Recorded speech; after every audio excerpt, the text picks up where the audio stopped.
ఆనందగానంబుతో సర్వ సమయములలో నీ స్తుతిగానం, ఎల్లా వేళలయందు నీ నామ ధ్యానం. సర్వ సమయములలో నీ స్తుతిగానం, ఎల్లా వేళలయందు నీ నామ ధ్యానం.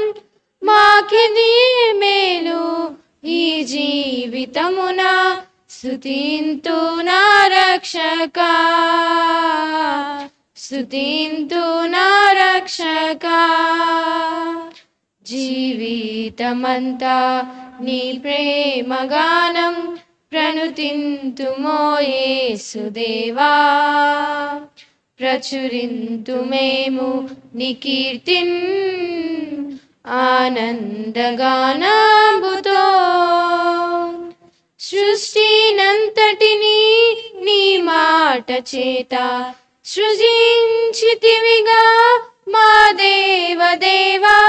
సృష్టినంతటిని నీ మాట చేత సృజించితివిగా మా దేవదేవా.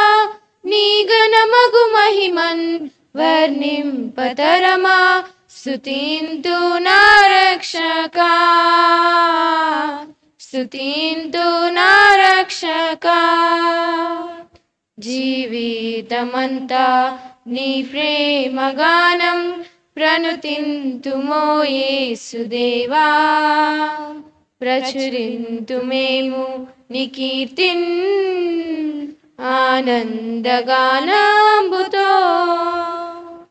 కలుషాత్ములమైన మా కొరకు నీ విలువైన ప్రాణంబు నర్పించితివిగా. కలుషాత్ములమైన మా కొరకు నీ విలువైన ప్రాణంబు నర్పించితివిగా. కలువరి గిరిపై చూపిన ప్రేమన్, స్తుతింతు నా రక్షక, స్తుతింతు నా రక్షక. జీవితమంతా నీ ప్రేమగానం, ప్రణుతింతుమో యేసుదేవా. ప్రచురింతు మేము నీ కీర్తిన్, ఆనందగానంబుతో.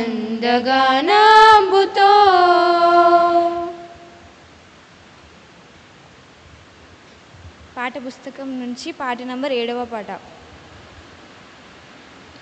ఊహించలేని మేలులతో నింపిన నా యేసయ్యా, నీకు నా వందనం. ఊహించలేని మేలులతో నింపిన నా యేసయ్యా, నీకు నా వందనం. వర్ణించగలనా నీ కార్యముల్, వివరించగలనా నీ మేలులన్. వర్ణించగలనా నీ కార్యముల్, వివరించగలనా నీ మేలులన్. ఊహించలేని మేలులతో నంపిన నా యేసయ్యా, నీకు నా వందనం. మేలుతో నా హృదయం తృప్తిపరచినావు, రక్షణ పాత్రనిచ్చి నిన్ను స్తుతింతును. మేలుతో నా హృదయం తృప్తిపరచినావు,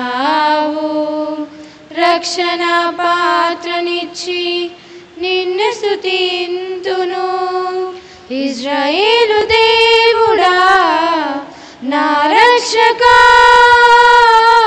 స్తుతింతును నీ నామమును. ఇజ్రాయేలు దేవుడా నా రక్షక,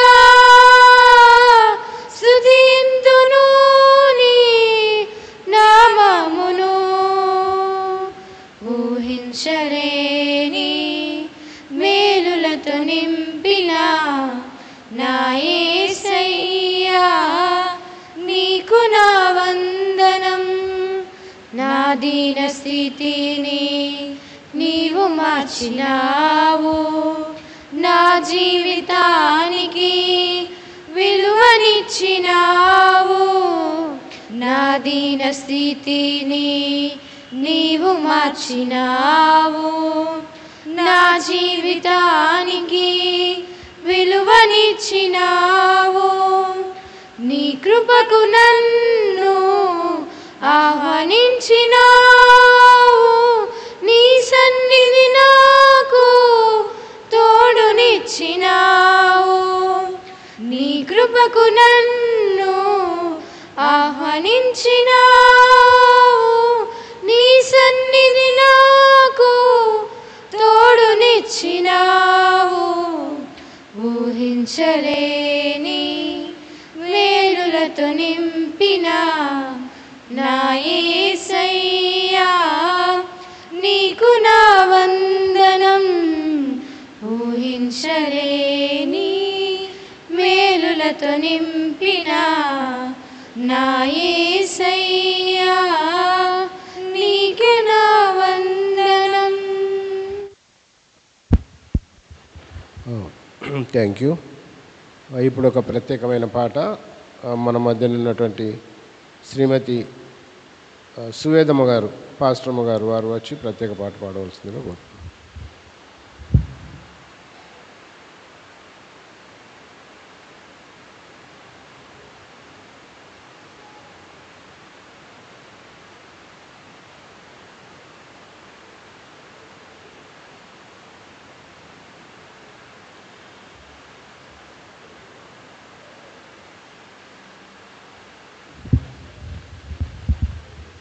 నాకు ఈ అవకాశాన్ని కల్పించినటువంటి మరి కమిటీ వారికి, మరి అధ్యక్షుల వారికి, పాస్టర్ సార్ గారికి వందనాలు చెల్లిస్తుంటున్నాను. కలువరిలో నీ సిలువ త్యాగమే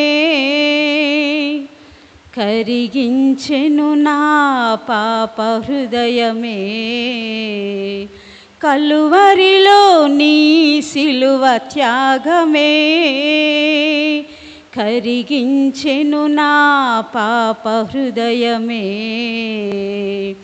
నీవు కాచిన ఈ రుధిర ధారలే, నీవు కాచిన ఈ రుధిర ధారలే కలిగించెను పాపికి పరిహారమే. ఓ మానవా ఇది మన కోసమే, ఓ మానవా ఇది మన కోసమే. ఈ గొప్ప ప్రేమ బలియాగమో కలువరిలో నీ సిలువ త్యాగమే కరిగించెను నా పాప హృదయమే. మన దోషము కొరకై నలుగగొట్టబడెను, మన అతిక్రమ బాధలు సిలువపై మోసెను. మన దోషము కొరకై నలుగగొట్టబడెను, మన అతిక్రమ బాధలు సిలువపై మోసెను. కొరడా దెబ్బలతో గాయపరచబడెను, కొరడా దెబ్బలతో గాయపరచబడెను. ఆ గాయములే నిన్ను స్వస్థపరచెను, ఆ గాయములే నిన్ను స్వస్థపరచెను. ఓ మానవా ఇది మన కోసమే, ఓ మానవా ఇది మన కోసమే. ఈ గొప్ప ప్రేమ బలియాగమో కలువరిలో నీ సిలువ త్యాగమే కరిగించెను నా పాప హృదయమే. తలపై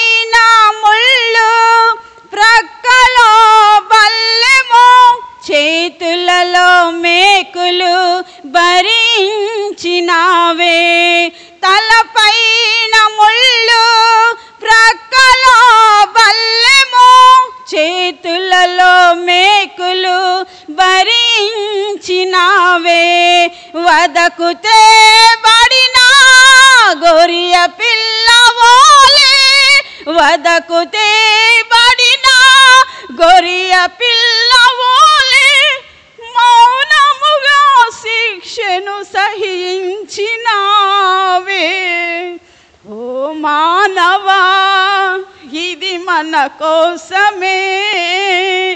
ఓ మానవా, ఇది మన కోసమే. ఈ గొప్ప త్యాగం మన కోసమే.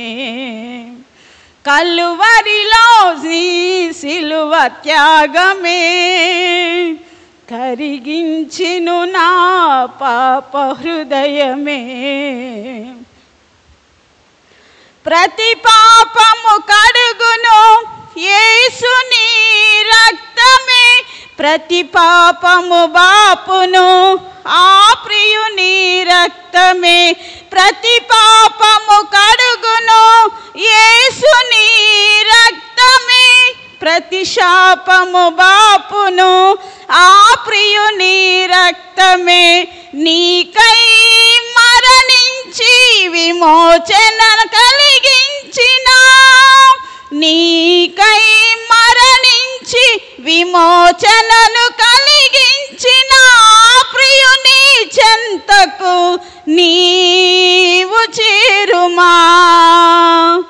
ఓ మానవా, ఇది మన కోసమే. ఓ మానవా, ఇది మన కోసమే. కలువరిలో నీ సిలువ త్యాగమే కరిగించెను నా పాప హృదయమే.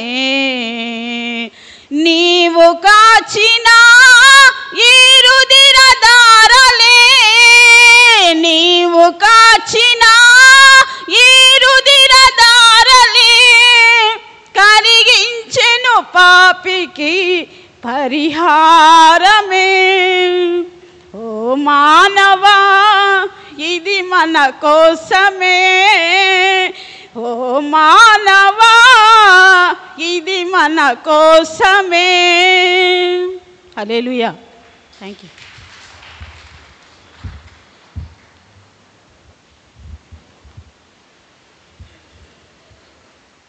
చాలా చక్కటి పాటను పాడి మనకు వినిపించినటువంటి పాస్టర్ గారికి వందనాలు తెలియజేస్తూ, మరి ప్రాముఖ్యమైన అంశంలోకి మనం వెళ్ళబోయే ముందు మన మధ్యన ఉన్నటువంటి శ్రీమతి బి సరోజమ్మ గారు వారు వచ్చి ప్రార్థన చేయవలసిందిగా కోరుతున్నాం.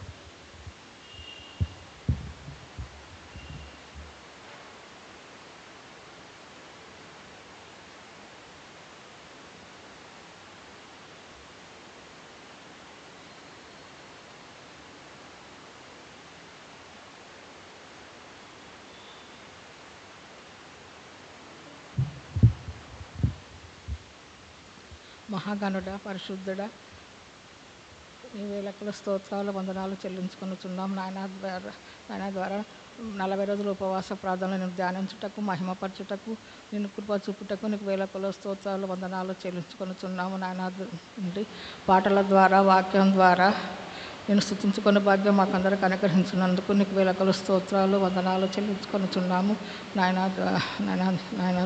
నాయన తండ్రి, మా కొరకు నువ్వు సిలువల్లో రక్తం చిందించినందుకు నీకు వేలకుల స్తోత్రాలు వందనాలు చెల్లించుకొనుచున్నాము.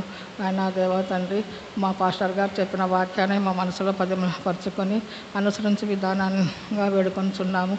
నాయన దేవా తండ్రి, సర్వసృష్టికర్త నీకు స్తోత్రాలు వందనాలు చెల్లించుకొనుచున్నాము. అన్ని నామాల కన్నా పైనామం గల దేవానికి వందనాలు స్తోత్రాలు చెల్లించుకొనుచున్నాము.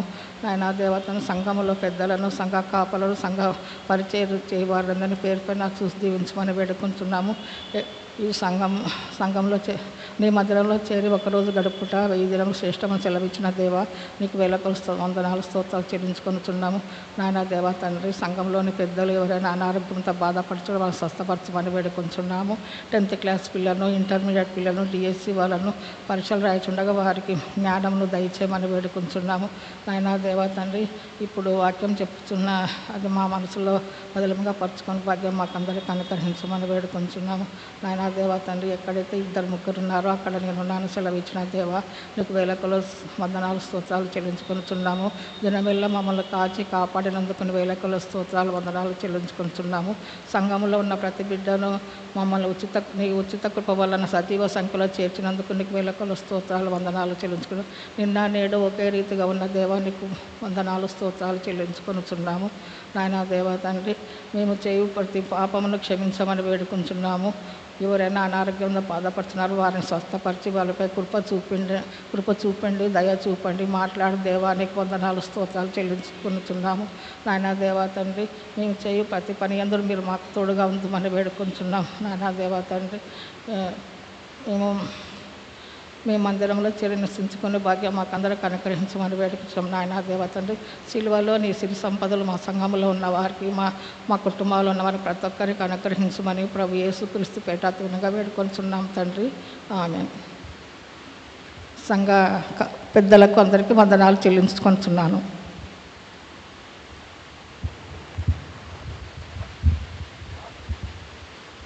థ్యాంక్ యూ వెరీ మచ్ అమ్మా.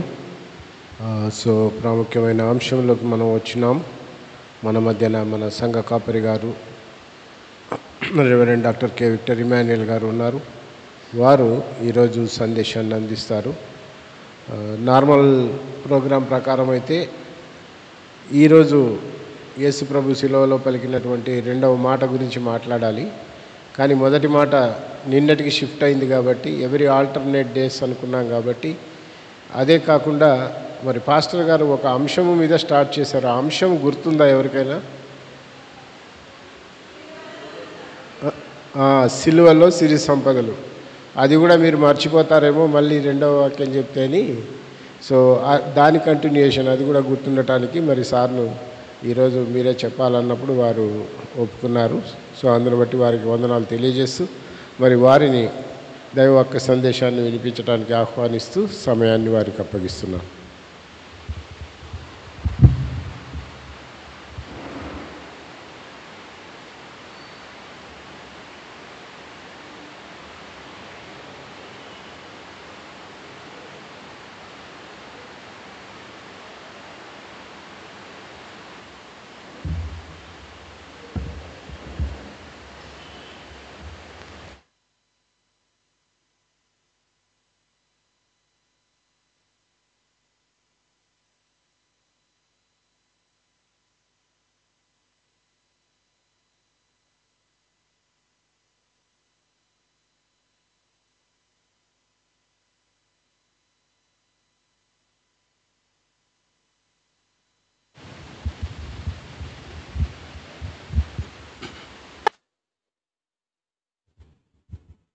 మనము ధ్యానిస్తున్న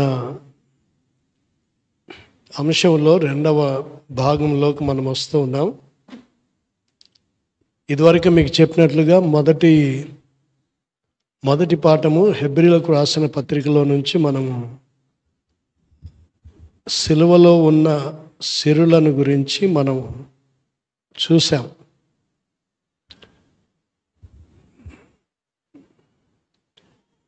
అందులో నుంచి ఒక మాట మీ దృష్టికి తీసుకొని వచ్చి ఆ తర్వాత రెండవ భాగముగా రోమీలకు రాసిన పత్రికని ఇదివరకే ప్రకటన చేయడం జరిగింది. కాబట్టి రెండవ భాగముగా రోమీలకు రాసిన పత్రికలో నుంచి మనం చూడబోతున్నాం. హెబ్రీలకు రాసిన పత్రిక 12వ అధ్యాయం 2వ వచనం. హెబ్రీలకు రాసిన పత్రిక 12వ అధ్యాయము 2వ వచనం మధ్యలో నుంచి చదువుతున్నాను, గమనించండి. ఆయన తన ఎదుట ఉంచబడిన ఆనందము కొరకై అవమానమును నిర్లక్ష్యపెట్టి సిలువను సహించి దేవుని సింహాసనం యొక్క కుడి పార్శ్వమున ఆసీనుడై ఉన్నాడు. ప్రభువైన యేసుక్రీస్తు ఎందుకు సిలువను సహించాడు? ఎందుకు అవమానమును నిర్లక్ష్య పెట్టాడు? ఆయనకు చేసిన అవమానము మామూలుగా కాదు. ఎందుకంటే లేఖన భాగాల్లో ఆయనను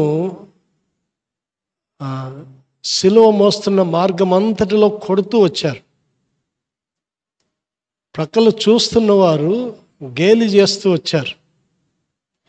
ముఖానము ఉమ్మి వేసిన వారు ఉన్నారు, వెంట్రుకలు పెరిగిన వారు ఉన్నారు, తల మీద ముళ్ళ కిరీటమును పెట్టిన వారు ఉన్నారు, రాజట అని చెప్పి ఆయన వస్త్రములు చింపిన వారు ఉన్నారు.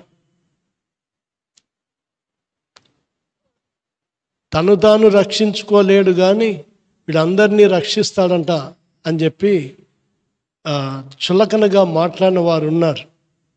ఒకవైపున ఇదొక బాధ అయితే, ఇంకోవైపున తను ఎన్నుకున్న శిష్యులందరూ తనను విడిచిపెట్టి పారిపోయారు.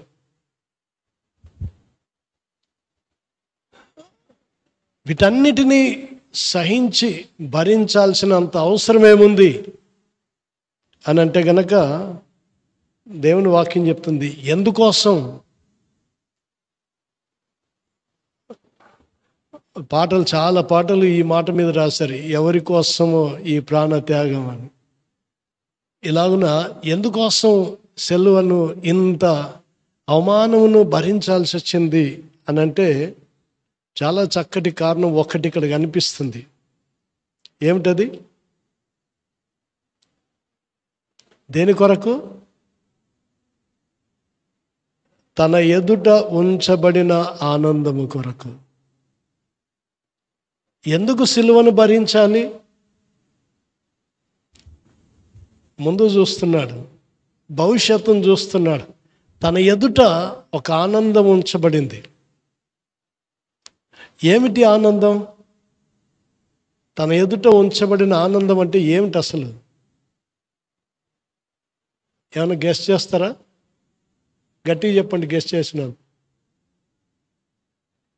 ఆయన ఎదుట ఉంచబడిన ఆనందం అంటే ఏమిటి అసలు? ఏం ఆనందం ఉంది ముందు?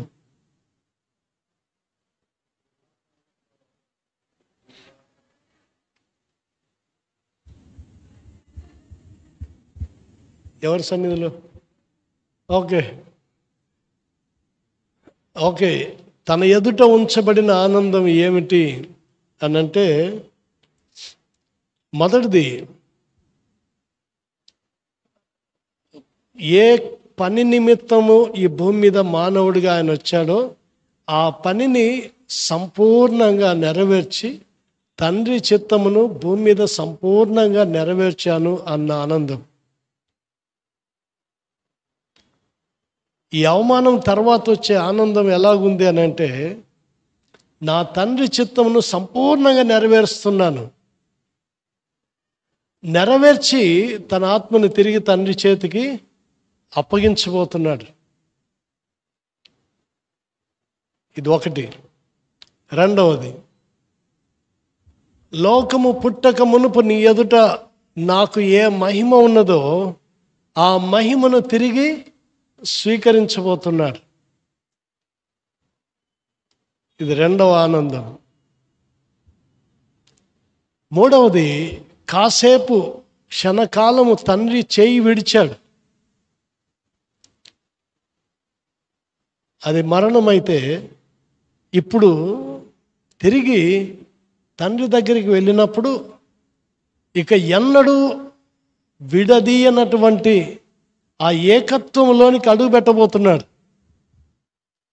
ఇక మీదట శాశ్వతంగా మునుపు ఏ విధమైన ఏకత్వంలో ఉన్నాడో ఆ ఏకత్వంలోనికి అడుగు పెట్టబోతున్నాడు. ఇది మూడవది. నాలుగవది, ఇప్పుడు తాను సింహాసనంపై ఆసీనుడై ఉండి తన వధువుగా సంఘాన్ని తన ముందు పెట్టుకొని తన ప్రజలను రాజులకు రాజుగా ప్రభువులకు ప్రభువుగా పరిపాలిస్తూ వారితో కలిసి ఉండబోతున్నాడు. తన వధువుతో కలిసి ఉండే సమయం, తన ఎదుట ఉంచబడిన ఆనందం, వీటిని జ్ఞాపకం చేసుకున్నప్పుడు తన ఎదుట ఉంచబడిన ఈ ఆనందము కోసం సిలువను సహిస్తూ ఉన్నాడు. ఒక రోజున సంఘం ఎత్తబడుతుంది. ఎత్తబడిన సంఘం ఆయన సముఖంలో ఉంటుంది. ముడత మచ్చ కలంకము లేనటువంటి నిష్కలంకమైన సంఘముగా ఆయన ఎదుట ఉంటుంది. ఆయన వారితో సదాకాలము సహవాసం చేయబోతున్నాడు. ఆనందమును గురించి చూస్తూ ఉన్నాడు. తండ్రితో ఏకత్వమును గురించిన ఆనందమును చూస్తున్నాడు. పూర్వ మహిమను సంతరించుకొని పోతూ ఉన్నాడు. అంత మాత్రమే కాదు, వచ్చిన కార్యమును సంపూర్ణముగా నెరవేర్చడంలో ఉన్న ఆనందం, తండ్రి చిత్తమును సంపూర్ణంగా నెరవేర్చడంలో ఉన్న ఆనందం, ఈ ఆనందము కోసం సిలువను సహించాడు. ప్రియమైన వాళ్ళారు, ఒకసారి మనం ఆలోచించగలిగితే ఈ ఆనందము ప్రభువైన యేసుక్రీస్తుది మాత్రమే కాదు, తండ్రి అయిన దేవుని ఆనందం ఇది.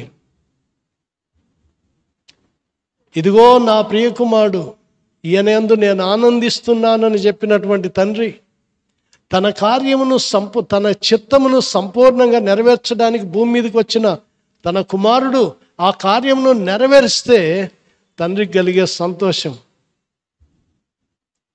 ఒకవైపున తండ్రి సంతోషం, ఇంకోవైపున కుమారుని సంతోషం. తండ్రి పరలోకములో సంతోషిస్తున్నాడు, కుమారుడు భూమి మీద సంతోషిస్తూ ఉన్నాడు. ఇది ఒకవైపున. ఇంకోవైపున చూద్దాం. పరలోకమందు దేవదూతలు ఎప్పుడు సంతోషిస్తారంటే, భూమి మీద ఒక పాపి మారు మనసు పొందితే అక్కడ సంతోషం. ఈయన సిలువను ఎందుకు సహిస్తున్నాడంటే, ఒక పాపి రక్షించబడాలి. భూమి మీద ఉన్న సమస్తమైన మానవాళి పాప భారం అంతా మోస్తున్నాడంటే వీరందరూ రక్షించబడాలి. ప్రతిరోజు పరలోకంలో పండుగ ఉండాలి, ప్రతిరోజు పరలోకంలో సెలబ్రేషన్ ఉండాలి. ఎందుకంటే ప్రతిరోజు మనుషులు రక్షించబడుతూ ఉండాలి, దేవుని రాజ్యంలోకి చేర్చబడుతూ ఉండాలి. పరలోకంలో నిత్య సంతోషం. అలాగే భూమి మీద కూడా ఇలాంటి సంతోషమే ఉండాలి. పాపము చేత సంతోషమును పోగొట్టుకున్న వారు ఎప్పుడైతే సువార్త వచ్చిందో ఆ సువార్త చేత గొప్ప సంతోషాన్ని అనుభవించాలి. సంతోషం ఎప్పుడు వస్తుంది? సంతోషం ఎప్పుడు వస్తుంది అంటే, నిజమైన సంతోషం అపొస్తలుల కార్యములు 8వ అధ్యాయం.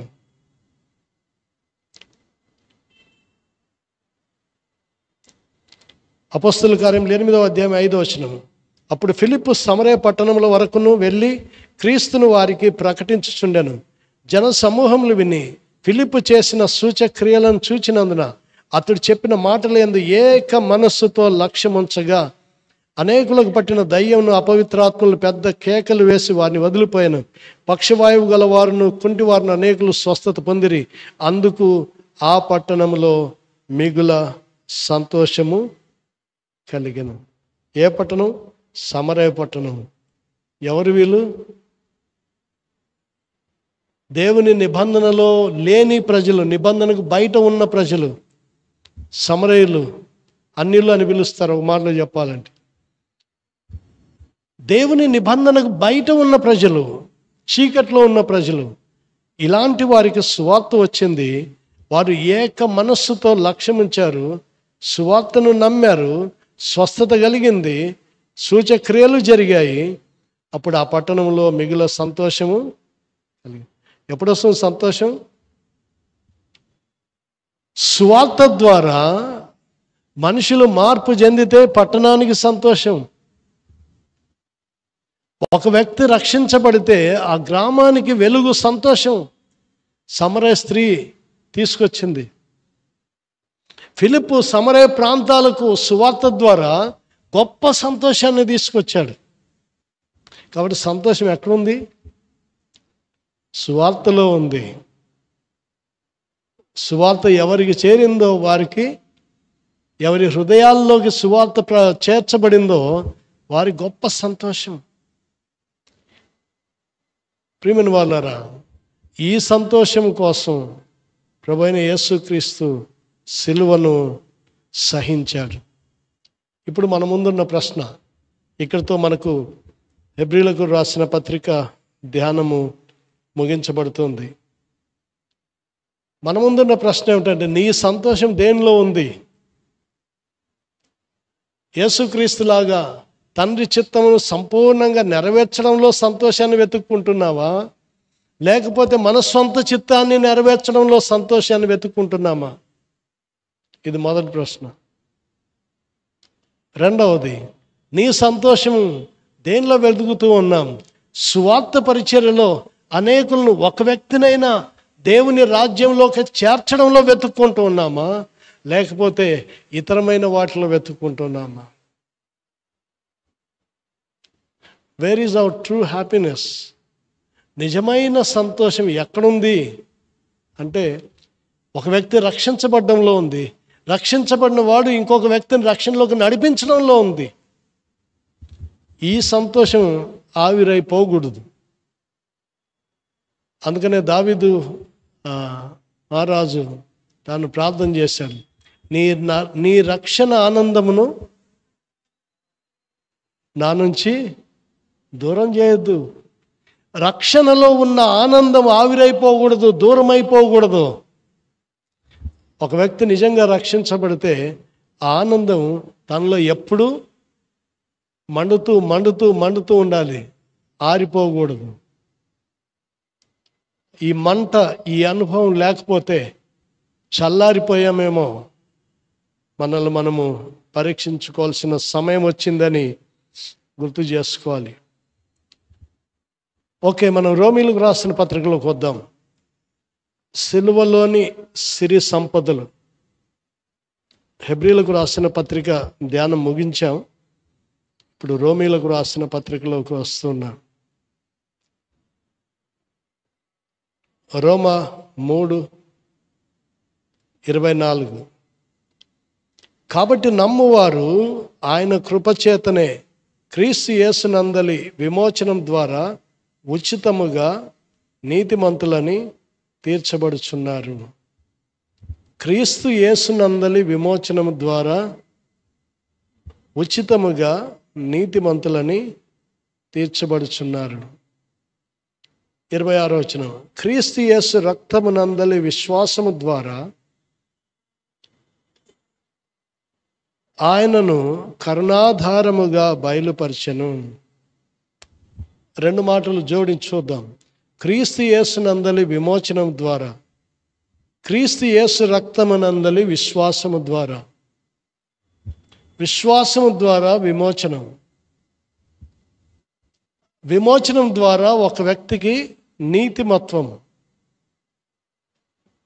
ఒక మాటలో చెప్పాలంటే, యేసు సిలువలో ఉన్న సిరులలో ఒకటేమిటంటే మన నీతిమత్వము. అంటే మనము నీతిమంతులు అవ్వడం. దేవుడు మనల్ని నీతిమంతులుగా చూడడం. దేవుని దృష్టిలో మనము నీతిమంతులుగా అంగీకరించబడ్డం. మన నీతికి పునాది వేసింది యేసు సిలువ. మన నీతికి పునాది వేసింది యేసు సిలువ. చూడండి 28వ వచనం, కాగా ధర్మశాస్త్ర సంబంధమైన క్రియలు లేకుండా విశ్వాసం వల్లనే మనుషులు నీతిమంతులుగా తీర్చబడుచున్నారని ఎంచుచున్నాము. నువ్వు నీతిమంతుడిగా తీర్చబడ్డానికి ఎన్ని క్రియలు చేస్తే నీతిమంతుడు అవుతావు? ఈ రోజుల్లో లోకము దేవుని యొక్క దయను సంపాదించుకోవాలంటే ఏం చేస్తారు? ఎన్నెన్ని మంచి కార్యాలు, ఎన్నెన్ని దాన ధర్మాలు, ఎన్నెన్ని నీతి కార్యాలు, ఇవన్నిటితో దేవుని నీతిని సంపాదించుకోగలుగుతామా? అంటే దేవుని వాక్యం చెప్తుంది, మీరు నీతిగా చేసిన మీ నీతి క్రియలన్నీ కూడా నా ముందు ఎలాగున్నాయి? మురికి గుడ్డల్లాగే ఉన్నాయి. నాకు ఎలా కనిపిస్తున్నాయి? నీతి క్రియల్లాగా కనిపిస్తున్నాయి. దేవునికి ఎలా కనిపిస్తున్నాయి? మురికి గుడ్డల్లాగా కనిపిస్తున్నాయి. మనకు కనిపిస్తున్నాయి. నీతి క్రియలు, ఎన్ని నీతి క్రియలు చేశాను, ఎన్ని నీతి క్రియలు చేశాను, ఎన్ని నీతి క్రియలు చేశానంటే దేవుడు అంటున్నాడు, మురికి వాసన వస్తుంది, మురికి గుడ్డలను చూపిస్తున్నావేంటి అంటే అర్థం ఏంటి? మనం నీతి క్రియలతో దేవుని నీతిని కొనలేము, సంపాదించుకోలేము. అందుకనే యెషయా గ్రంథంలో 58వ అధ్యాయంలో ప్రాణములు ఆయాస పెట్టుకుని ఉపవాసం ఉంటున్నాం, ఎందుకు మమ్మల్ని చూడట్లేదు? దేవుణ్ణే ఎదురు ప్రశ్నిస్తున్నారు. మేము ఉపవాసం ఉండడం కనపడడం లేదా? ఎందుకు మమ్మల్ని చూడట్లేదు? మా ప్రాణములను ఆయాస పెట్టుకొనిచుండగా నీవెందుకు మమ్మను లక్ష్య పెట్టడం లేదు అంటున్నారు. ఇలాంటి క్రియలతో చూడండి 3వ వచనం, మేము ఉపవాసం ఉండగా నీవెందుకు చూడవు? మేము మా ప్రాణములను ఆయాసపరచుకొనిచుండగా నీవెందుకు లక్ష్య పెట్టవు? కోరికలు మంచివే, కానీ సమస్య ఎక్కడుంది? 2వ వచనం, తమ దేవుని న్యాయ విధిని విడువక నీతిని అనుసరించు వారైనట్లు అనుదినము వారు నా ఇద్దరు విచారణ చేయొచ్చు, నా మార్గంలో తెలుసుకున్న నిత్య కనపరచుదురు, తమకు న్యాయమైన తీర్పులు తీర్చవాలని వారు అడుగుదురు, దేవుడు తమకు ప్రత్యక్షుడు కావాలని ఇచ్చేంతరు. ఇదంతేమిటి? యాక్షన్. ఏంటిది? యాక్షన్. ఇంకా చెప్పాలంటే సూపర్ యాక్షన్. ఇంత యాక్షన్ చేశారు. చూడడానికి మేము నీతివంతుల్లాగా దేవుడికి కనపడాలి, వేషం వేశారు, మేకప్లు చేసుకున్నారు, అనుదినము ప్రార్థన చేస్తున్నట్లుగా పోజులు కొట్టారు. దేవుడు తమకు ప్రత్యక్షుడు కావాలని ఇచ్చేంతరు. కనపడు, ఈరోజు కనపడు అని దేవుని దగ్గర ఎంత హడావుడి చేస్తున్నారో. ఎంత డ్రామా చేస్తే అంటాడు కదా, అసలు ఎవడు మిమ్మల్ని ఇలా ఉండమన్నాడు? ఈ డ్రామా ఎవడు చేయమన్నాడు మిమ్మల్ని? ఈ డ్రామా చేస్తే నేను మిమ్మల్ని నీతిమంతులుగా చూస్తానా? మీ హృదయం దూరంగా ఉంది. యాక్షన్ సూపర్గా ఉంది, హృదయం మాత్రం దూరంగా ఉంది. ఎప్పుడైతే నేను చెప్పినట్లుగా మీరు చేస్తారో, మీకు ఇష్టమైనట్టుగా కాదు, నాకు ఇష్టమైనట్టుగా మీరు ఎప్పుడుంటారో, నాకు ఇష్టమైన ఉపవాసం, నీకు ఇష్టమైంది కాదు, నాకు ఇష్టమైన ఉపవాసం నువ్వెప్పుడు చేస్తావో అప్పుడు యెహోవా మహిమ నీ వెనక భాగమున కావలి ఉంటుంది. నీవు పిలవుగా ఆయన ఉత్తరం ఇస్తాడు. అప్పుడు చీకటిలో నీ వెలుగు ప్రకాశించును, యెహోవా నిన్ను నిత్యం నడిపించును, నీవు ఎప్పుడు ఒబుకుచుండు నీటి ఊట వలె ఉంటావు. ఎంత అద్భుతమైన మాటలు! దేవుని యొక్క ఈ దీవెనలను ఎన్ని డబ్బులు ఇస్తే కొనుక్కోగలం చెప్పండి? గాడివాడు ప్రయత్నం చేశాడు, నీకేం కావాలో చెప్పిస్తాను, నాకు ఆ వరం ఇచ్చే అన్నాడు. పేతురు అంటాడు, నీ హృదయము దుష్టత్వముతో దురాలోచనతో నీ నిండి ఉంది కాబట్టి నీకు ఇందులో పాలు లేదు. పరిశుద్ధాత్మను డబ్బులు పెట్టి కొనుక్కుందామని చూస్తున్నావా? దేవుని నీతిని డబ్బులు పెట్టి కొనుక్కుందామని చూస్తున్నావా? ఈ సిరి సంపదలు నాట్ ఫర్ సేల్. బోర్డు వేసేసారు, నాట్ ఫర్ సేల్, అమ్మకానికి కాదు. అమ్మకానికి కానటువంటి సిరి సంపదల గురించి మనం మాట్లాడుతున్నాం. కానీ ఈ రోజుల్లో వాటిని కూడా అమ్మకానికి పెడుతున్నారు. మనుషులు ఇప్పుడు చంద్రమండలంలో ప్లాట్లు కొట్టేసినారంట. చంద్రమండలంలో ఎప్పుడైనా భూమి పోతే చంద్రమండలంలో కొనుక్కోండి అని చెప్పి అక్కడ ప్లాట్లు వేసేసినారు ఆల్రెడీ. కొంతమంది కొన్ని బుకింగ్స్ కూడా అయ్యాయి అని వింటూ ఉన్నాం.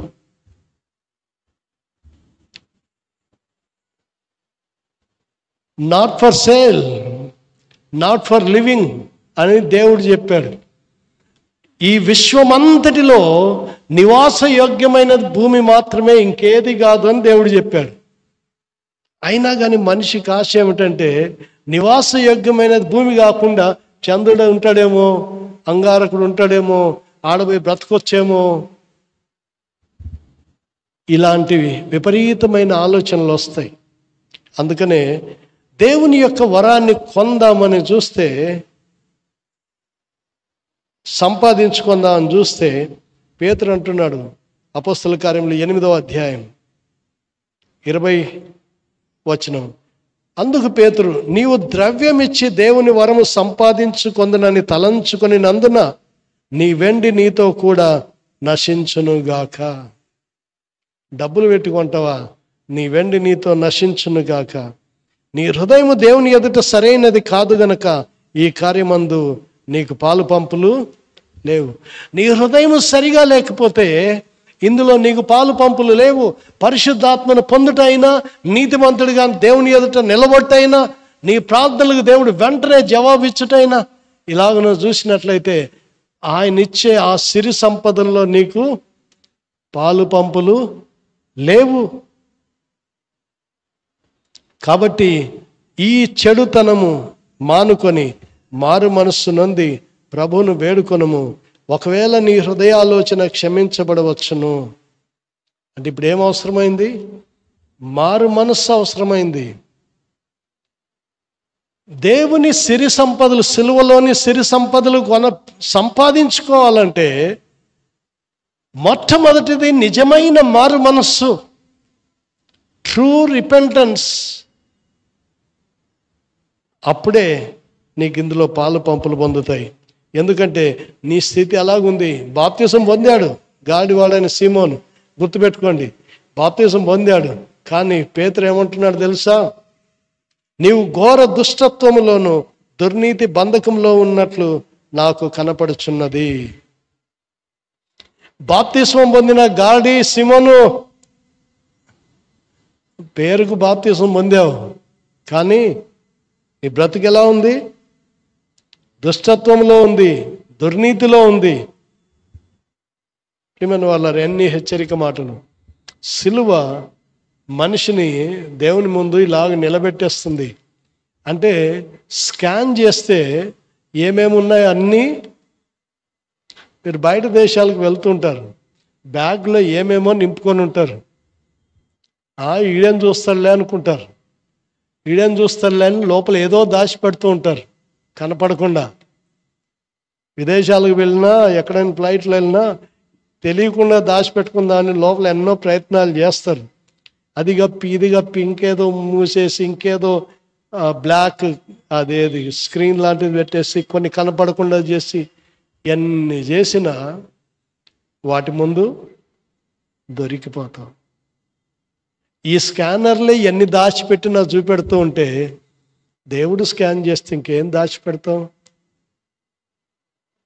డబ్బులతో దేవుని వరాన్ని కొందామని చూస్తున్నావా? ప్రియమైన వాళ్ళారా, చాలా విచారం ఏమిటంటే ఈ రోజుల్లో కొంతమంది సేవకులు అభిషేకాలు ఫర్ సేల్ అని పెట్టారు. ఏంటి అభిషేకం ఫర్ సేల్?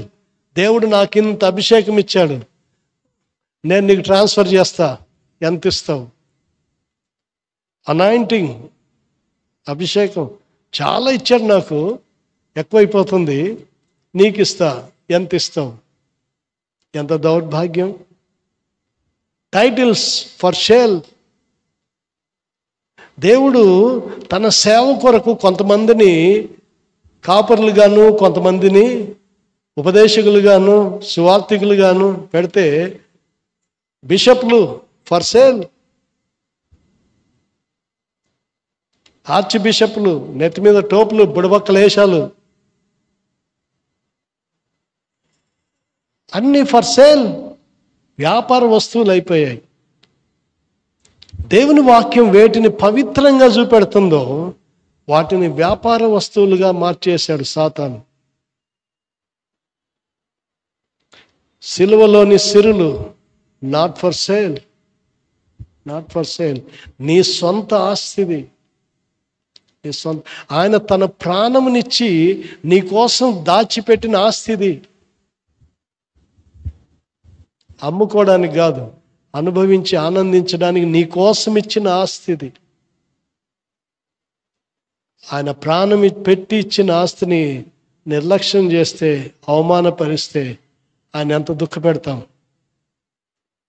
కాబట్టి మొదటిది ఇక్కడ చూస్తున్నాం.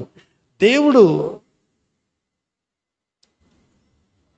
మనల్ని చూస్తే మనం దేవునికి నీతిమంతుల్లా కనపడాలి. అందుకోసం యేసుప్రభు ఏం చేశాడు? తన రక్తాన్ని ధారపోశాడు. ఐగుప్తులో ఏ ఇంట్లో అయితే వారు దాక్కొని ఉన్నారు, ఏ ఇంటి ద్వారబంధముల మీద రక్తపు పూత ఉందో, సంహారకుడు వెళ్తూ ఉన్నప్పుడు ఆ రక్తపు పూతను చూస్తే ఆ ఇంటిని దాటి వెళ్ళిపోతాడు. పాస్ ఓవర్ అంటే దాన్ని దాటి వెళ్ళిపోతాడు. అందుకే పస్కా అయింది అది. యేసు మనకు పస్కా బలి అయ్యాడు. అందుకే సంహారకుడు దాటిపోతున్నాడు. దేవుడు చూస్తే మనం దేవునికి నీతిమంతులుగా కనపడుతున్నాం. ఎంత అద్భుతం ఇది! ఏమి చేస్తే ఇది వచ్చింది? ఎంత డబ్బు ఖర్చు పెడితే వచ్చింది ఇది? మనం డబ్బు ఖర్చు పెట్టలా, మనం ప్రాణం పెట్టలా. ఆయన ప్రాణం పెట్టాడు. విమోచన క్రయధనం ఆయన కట్టాడు. మనం చేయగలిగింది ఏమిటంటే just accept it by faith. విశ్వాసంతో ఆయన ఇచ్చే ఆ వరాన్ని తీసుకో. కావలసింది విశ్వాసం. ఆ విశ్వాసం ఎలాంటిది? మారు మనస్సుతో కూడిన విశ్వాసం. మారు మనస్సు పొంది విశ్వాసంతో నీ చేయి జాపితే ఆయన నీకు ఉచితంగా ఇస్తాడు. Not for sale. మరలా చెప్పుకుందాం. ఆయన సిరి సంపదలన్నీ కూడా ఉచితము. ఉందా మాట? ఉందా? క్రీస్తు యేసునందలి విమోచనం ద్వారా ఉచితముగా నీతిమంతులని తీర్చబడుచున్నాం. 24 వచనం. మన నీతికి పునాది వేసింది యేసు ప్రభు సిలువ. మనల్ని నీతిమంతులుగా చూపించడానికి ఆయన సంపూర్ణ విధేయతను చూపించి తన ప్రాణాన్ని పెట్టాడు. అందుకనే పక్కలకి రండి. రోమీయులకు రాసిన పత్రిక 5వ అధ్యాయం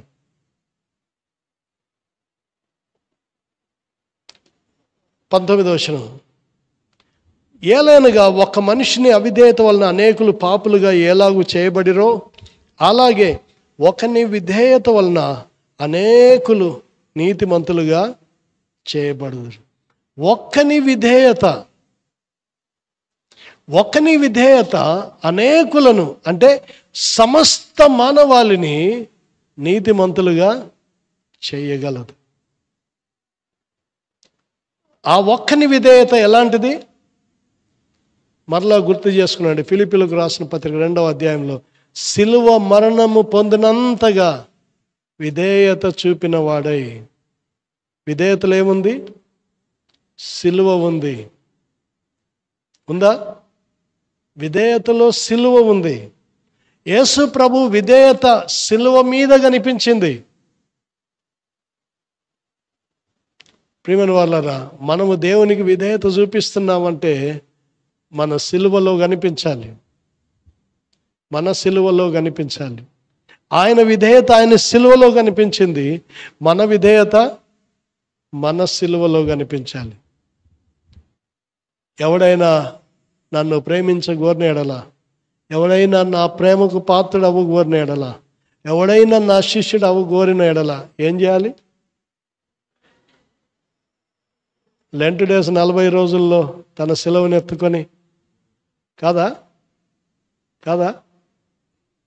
మరి ఎప్పుడు? క్రిస్మస్ సీజన్లో 4 రోజులు కాదా? మరి ఎప్పుడు? ప్రతిదినము తన సిలువను ఎత్తుకొని, ప్రతిదినము నీవు దేవునికి విధేయత చూపిస్తున్నావు అనే ముద్ర సిలువలో చూపించాలి.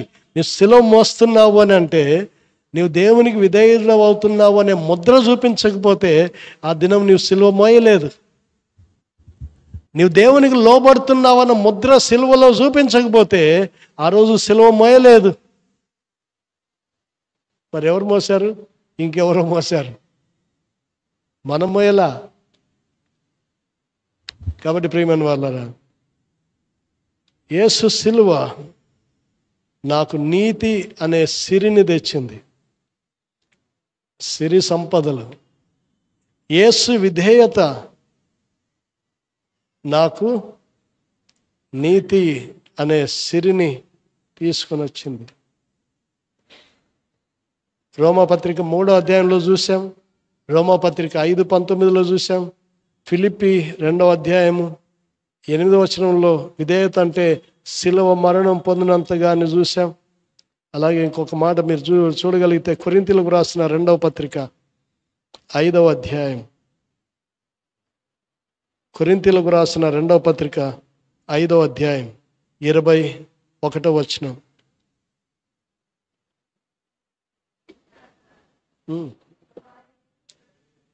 మనం ఆయన యందు దేవుని నీతి అగునట్లు పాపమెరుగని ఆయనను మన కోసము పాపముగా చేసెను. మనము ఆయన యందు దేవుని నీతి అగునట్లు, ఆయన యందు దేవుని నీతి అగునట్లు. మనం నీతిమంతులం అవ్వాలంటే ఆయన యందు దేవుని నీతిని సంతరించుకోవాలి. ఇవన్నీ వచనాలు మనకు నేర్పిస్తున్నది ఏమిటి అంటే, సిలువలో ఉన్న సిరి ఏమిటంటే, దేవునికి దూరస్తుడిగా, పాపిగా, దేవునికి విరోధిగా, శత్రువుగా జీవిస్తున్న వాడి కోసం కూడా ఆయన సిలువలో ప్రాణం పెట్టాడు. ఆ సువార్త ఆ వ్యక్తికి ప్రకటించబడినప్పుడు, ఆ సువార్తను ఆ వ్యక్తి నమ్మినప్పుడు, విశ్వాసముతో ఆయన్ను స్వీకరించినప్పుడు ఆయన దేవుని ఎదుట నీతిమంతుడిగా తీర్చబడుతూ ఉన్నాడు. It is God's declaration that we are righteous before him. దేవుడే ప్రకటిస్తున్నాడు, నీవు నా ఎదుట నీతిమంతుడవు. అందుకే రోమా 5:1 ఆ మాట కనిపిస్తుంది. కాబట్టి విశ్వాస మూలమున మనం నీతిమంతులముగా తీర్చబడి, విశ్వాస మూలముగా. సో అన్ని ఈ వచనాలన్నీ కలిపితే ఒక్క మాటలో అర్థం అవ్వాలి, నీవు నేను దేవుని ఎదుట నీతిమంతులుగా నిలబడాలి అని అంటే మనకు కావాల్సింది ఏమిటి? విశ్వాసం. ఆ విశ్వాసం ఎలాగొస్తుంది? వినుట వలన వస్తుంది. వినుట అంటే దేన్ని వినాలి? క్రీస్తుని గురించిన మాట వినాలి. అంటే ఒక మాటలో చెప్పాలంటే సువార్త వినాలి. సువార్త విని విశ్వాసం ఉంచి రక్షణ పొందినటువంటి వారు దేవుని ముందు నీతిమంతులుగా తీర్చబడి ఉన్నారు. ఇప్పుడు ఒక ప్రశ్న. రోమా 3:11 నీతిమంతుడు లేడు, ఒక్కడును లేడు, గ్రహించువాడు ఎవడును లేడు. ఇప్పుడు చెప్పండి, నీతిమంతులు ఉన్నారా?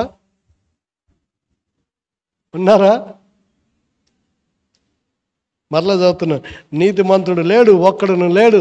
ఇప్పుడు మళ్ళీ ప్రశ్న, నీతిమంతులు ఉన్నారు? ఇక్కడ ఉన్నారా?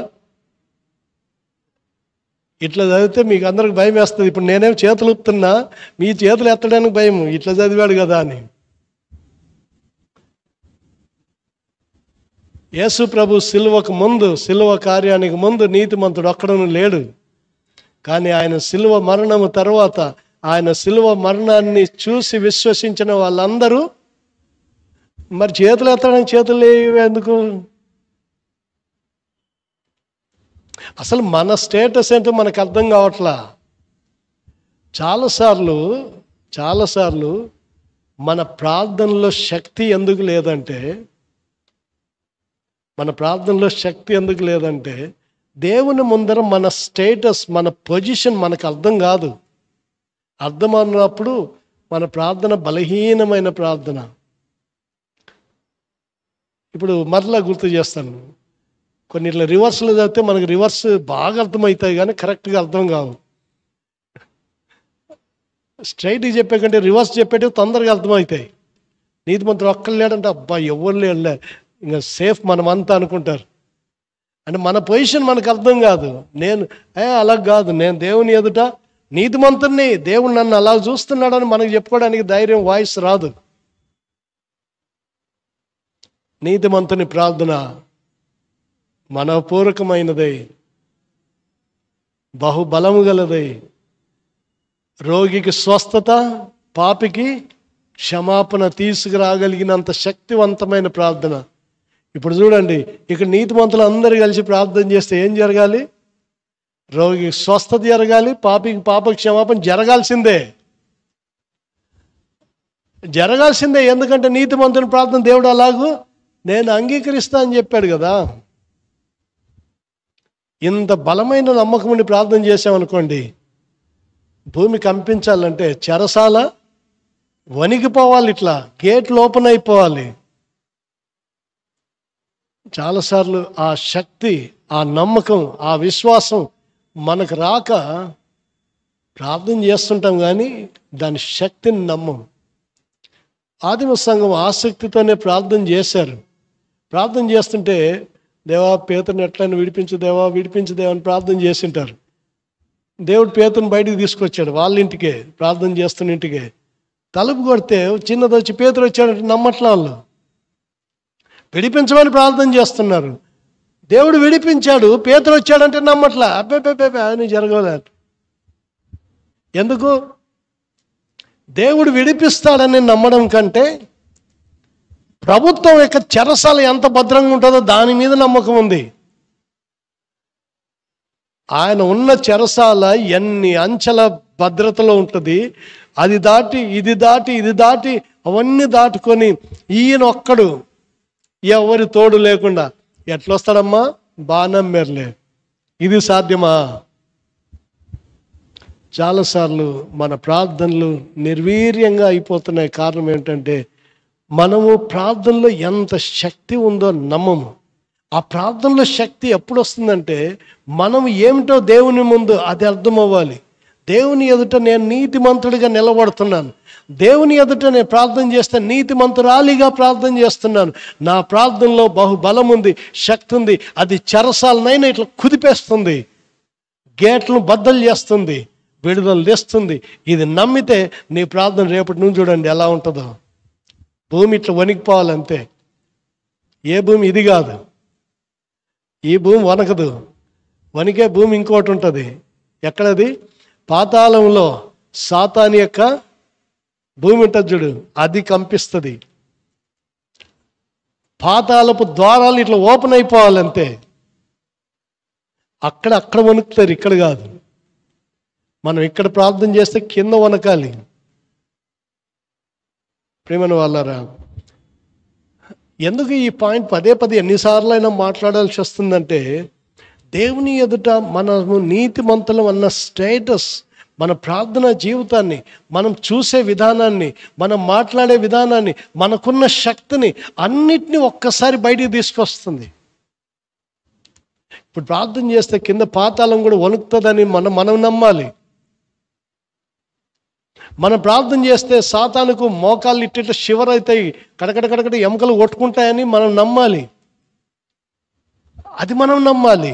ఆ శక్తి నాలో లేదు, కానీ దేవుడు నాకు ఇచ్చిన ఈ అధికారంలో ఉంది. దేవుడు నన్ను నీతిమంతునిగా చూస్తున్నాడు.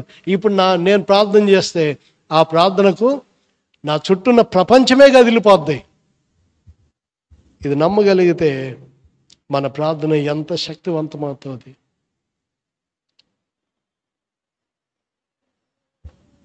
దేవుడు మన మాటల్లో ఉన్న శక్తి కంటే మన లోపల ఉన్న భక్తిలోని శక్తిని చూస్తాడు.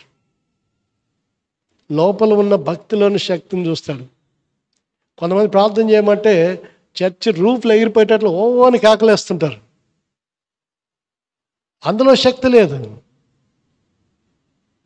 లోపల ఉన్న భక్తిలో శక్తి ఉంది. అంటే నేను అట్లా చెయ్యొద్దని కాదు, కానీ చేసేవాళ్ళు చేస్తుంటారు, మనం దాన్ని ఏమి అనలేము. మన స్వరంలో ఉన్న శక్తి కాదు, మన భక్తిలో ఉన్న శక్తిని చూసినప్పుడే పాతాళపు ద్వారాలు కూడా ఈ ప్రార్థన శక్తి ముందు నిలవజాలవు. అంతటి శక్తిని దేవుడు మనకివ్వడానికి సిద్ధంగా ఉన్నాడు. ఎందుకంటే ఆయన మనల్ని నీతిమంతులుగా చూస్తున్నాడు. నువ్వు అడిగేటప్పుడు అలాగ అడిగి చూడు, అప్పుడు తెలుస్తుంది.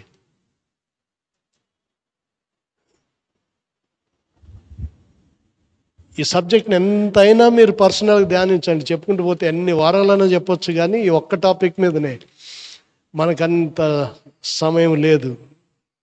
సో మొదటిది, మన నీతికి పునాది యేసు సిలువ.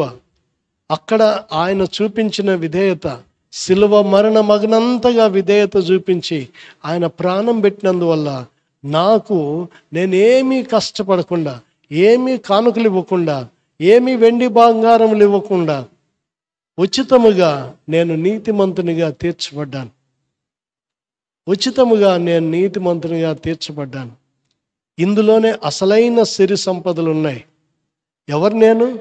దేవుని ముందు నేను నీతిమంతుణ్ణి. ఎంత భాగ్యం ఇది, ఎంత ఐశ్వర్యం ఇది.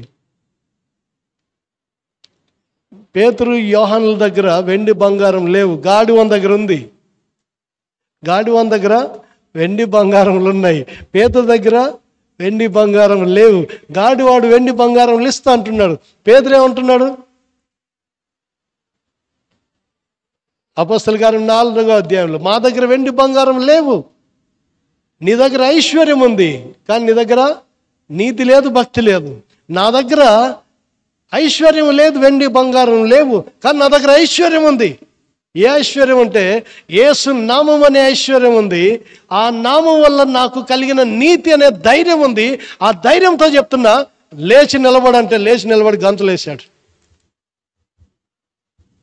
ఎక్కడ ఉంది చూడండి ఐశ్వర్యం, దేంట్లో ఉంది? మన స్టేటస్లో ఐశ్వర్యం ఉంది. మన స్టేటస్లో ఐశ్వర్యం ఉంది. నిన్న పొద్దున ఒక స్టోరీ చదివా. ఒక అతను, ఒక ధనవంతుడు ఒక ప్రాంతానికి టూరిజం కోసం వెళ్తుంటే అక్కడ ఒక వ్యక్తిని చూశాడు. చూస్తే ఆయన చిన్న గది ఉంది, పుస్తకాలు ఉన్నాయి, మంచం ఉంది, చిన్న టేబుల్ ఉంది, అంతే. ఈ ధనవంతుడు ఆయన చూసి, ఏంటి ఇలా బతుకుతున్నావు, నీకేమన్నా ఆస్తిపాస్తులు లేవా అని అన్నాడట. నీకేమన్నా ఆస్తిపాస్తులు లేవా అని ఈయన అడిగాడంట ఆ టూరిస్ట్ని, నీకు ఆస్తిపాస్తులు ఉన్నాయా అని. ఉన్నాయి అని. ఏడున్నాయి అంటే, ఈడ లేవు నా దగ్గర, ఇప్పుడు తెచ్చుకోలే. మరి ఏడున్నాయి? ఆడున్నాయి. ఈడ లేవు, ఇప్పుడు ఆడున్నాయి. నీ ఆస్తిపాస్తులు ఎప్పుడు చూపించగలుగుతావు నువ్వు? మళ్ళీ ఆడికి పోతే చూపిస్తాడు. ఈడ నీ ఏమి లేదు. నాకు కూడా ఆస్తిపాస్తులు ఉన్నాయి అని నేను వెళ్ళినప్పుడు ఆడ చూపిస్తా. నాకు కూడా ఉన్నాయి, నీ దగ్గర లేవు, బికార్లాగే కనిపిస్తుంది నాకు కూడా. నీవు నాకు బికార్లాగే కనిపిస్తున్నావు, ఎందుకంటే నీ దగ్గర చూపించుకోవడానికి ఏమి లేవు, ఆడున్నాయని చెప్తున్నావు. నా దగ్గర కూడా ఉన్నాయి ఆస్తిపాస్తులు, నేను నీకు బికార్లా కనిపిస్తున్నా, కానీ నా ఆస్తిపాస్తులు ఆడున్నాయి, వస్తావా చూపిస్తా అన్నాడు. సో మన ఆస్తిపాస్తులు, మన ఐశ్వర్యం సిలువలో ఉన్నాయి. సిలువ మీద నుంచి చూస్తే అక్కడ సింహాసనం కనిపిస్తుంది. నేను కూర్చునే స్థలం అది, నేను కూర్చునే స్థలం అది. ఆయన మనల్ని ఎక్కడ కూర్చోబెట్టుకుంటాడు? సింహాసనం మీద. అది నా ప్లేస్. సింహాసనం మీద కూర్చుంటే ఎంత ఐశ్వర్యం ఉంటుందో అప్పుడు అర్థమవుద్ది కదా. అది సంగతి. ఆ సింహాసనం మీద కూర్చోబెట్టడానికి ఆయన సిలువ మరణం పొందినందువల్ల కొన్ని మచ్చలు, మరకలు తీసివేయబడ్డాయి. అవేంటో గుర్తు చేస్తాను. మొదటిది రోమా 3:25.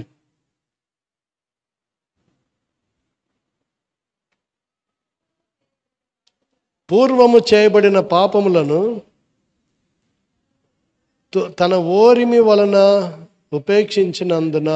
సో పూర్వము చేయబడిన పాపములు అన్నీ కూడా ఇప్పుడు ఏమయ్యాయి? రద్దయిపోయాయి. పూర్వము చేయబడిన పాపములన్నీ కూడా రద్దయిపోయాయి.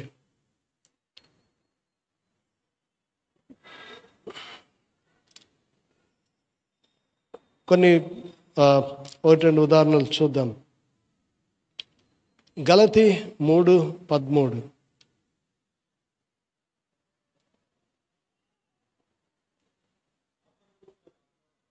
ఆత్మను గూర్చిన వాగ్దానము విశ్వాసం వలన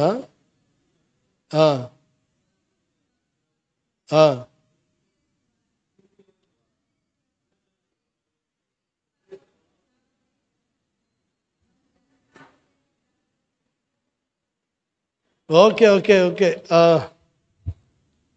అందరూ పాపము చేసి దేవుడు అనుగ్రహించి మహిమను పొందలేకపోయారు, కానీ అలాంటి వారందరూ విశ్వాసం ద్వారా నీతిమంతులుగా వారు మార్పు చెందుతున్నారు. అంటే అర్థం ఏమిటంటే వారి పాపములన్నీ తీసివేయబడ్డాయి. వారి పాపములన్నీ తీసివేయబడ్డాయి అన్నది మొదటి పాయింట్. రెండవది రోమా 8:34.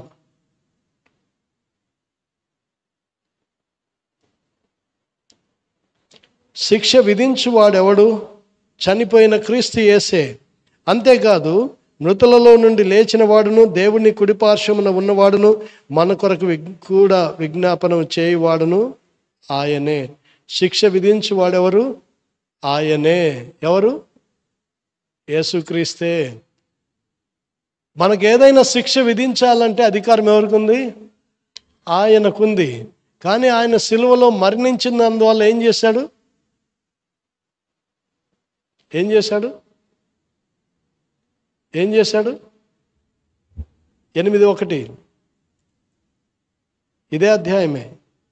కాబట్టి ఇప్పుడు క్రీస్తు యేసునందున్న వారికి ఏ శిక్షా విధియు లేదు.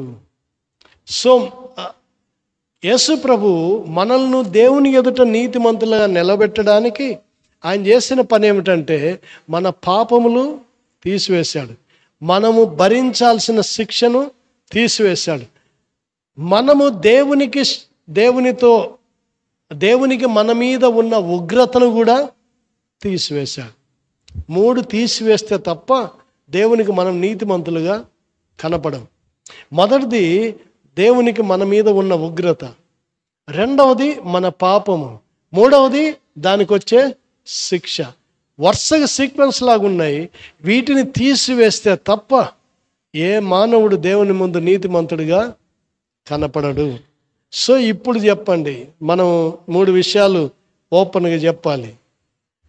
ఏవి తీసేస్తే మనం నీతిమంతులం అయ్యాం? మన పాపములు తీసివేశాడు. రెండవది దేవుని యొక్క మన మీద దేవుని ఉగ్రత తీసివేశాడు. మూడవది మనం పొందాల్సిన శిక్ష తీసివేశాడు. ఈ 3 రద్దయితే తప్ప మనం నీతిమంతులుగా దేవుని ముందు కనపడం. ఈ 3 మనకు తెలిసి ఉండాలి. ఏవి తీసేస్తే దేవుడు నన్ను నీతిమంతుడిగా ఒప్పుకున్నాడని. ఆయన ప్రాణం పెట్టినంత మాత్రం సరిపోదు. నేను సువార్త విన్నప్పుడు నేను రక్షించబడ్డానంటే ఏవేవి తీసివేయబడ్డాయి? దేవుని ఉగ్రత నా మీద నుంచి తీసివేయబడింది, నా పాపములు నా నుంచి తీసివేయబడ్డాయి, నేను పొందవలసిన శిక్ష నా నుంచి తీసివేయబడింది. అందువల్ల ఇప్పుడు నేను దేవునితో ఏ పొజిషన్లోకి వచ్చాను? రోమా 5:1. కాబట్టి విశ్వాస మూలమున మనం నీతిమంతులుగా తీర్చబడి మన ప్రభువైన యేసుక్రీస్తు ద్వారా దేవునితో సమాధానము కలిగి ఉందము అనే చోట నంబర్ 1 ఉంది. అంటే దాని అర్థం ఏంటి? కింద ఫుట్ నోట్ చూడండి అని అర్థం. ఏమనుంది అక్కడ? కలిగి ఉన్నాము. క్రీస్తు యేసునందలి విశ్వాసము ద్వారా మనం నీతిమంతులముగా తీర్చబడి దేవునితో సమాధానము కలిగి ఉన్నాము. It's happening, it is active. దేవునితో నేను ఇప్పుడు సమాధాన స్థితిని కలిగి ఉన్నానంటే షేక్ హ్యాండ్ తీసుకున్నామని అర్థం. అలాగే ముఖం ఎడమెడం పెట్టుకున్నాము, తిరిగారు. చిన్నప్పుడు ఈ పని చేసేవాళ్ళు, మీకు గుర్తుందో లేదో నాకు తెలియదు, కానీ ఇద్దరు మాట్లాడుకోకుండా ఉంటే, అంటే పిల్లల మధ్యలో జరిగేది లేండి, పిల్లలు మాట్లాడుకోకుండా ఉంటే అరే కర్రాని రాని పిలిచేవాళ్ళు. ఇప్పటి నుంచి ఇట్లా ఉండొద్దండి, మంచి కలిసి ఉండండి అంటే సరే సరే అంటే సరిపోయి షేక్ హ్యాండ్ అండి అంట. షేక్ హ్యాండ్ అంటే షేక్ హ్యాండ్ ఇస్తే అన్ని మర్చిపోయినామని అర్థం అది. సో ఇక్కడ కూడా జరిగింది అదే. దేవునికి మానవునికి యేసుప్రభు ఏం చేశాడు?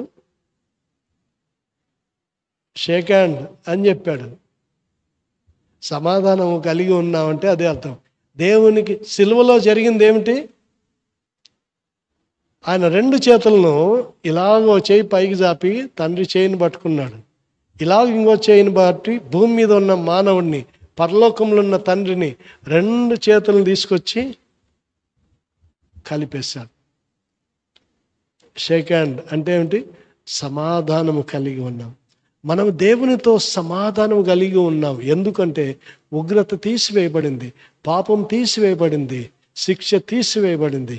ఇప్పుడు దేవుడు సంతోషంగా ఉన్నాడు నన్ను చూస్తే. ఎందుకంటే ఇప్పుడు నాకు నీతి ఆపాదించబడింది. యేసుక్రీస్తు నీతి నా మీదకి ఆపాదించబడింది.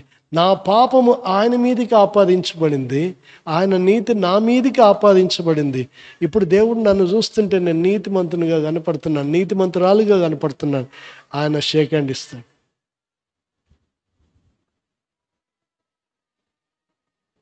ఇప్పుడు ముఖం సాటు చేయడు దేవుడు. ఎంత అద్భుతమైన అనుబంధం ఇది! ఎలా సాధ్యమైంది? ఒక మానవుడు దేవునితో సమాధాన స్థితి కలిగి ఉండడం సాధ్యమా అంటే అసాధ్యం. ఎందుకు? ఆయన జీవిత కాలం అంతా ఎన్ని ధర్మ కార్యములు చేసినా, ఎన్ని పుణ్యకార్యములు చేసినా, ఎంత ఉపవాసం ఉన్నా, ఎంత లోకమంతా సంచారం చేసినా దేవుని ముందు నీతిమంతుడిగా నిలబడలేడు, నిలబడజాలడు. అసాధ్యం అది.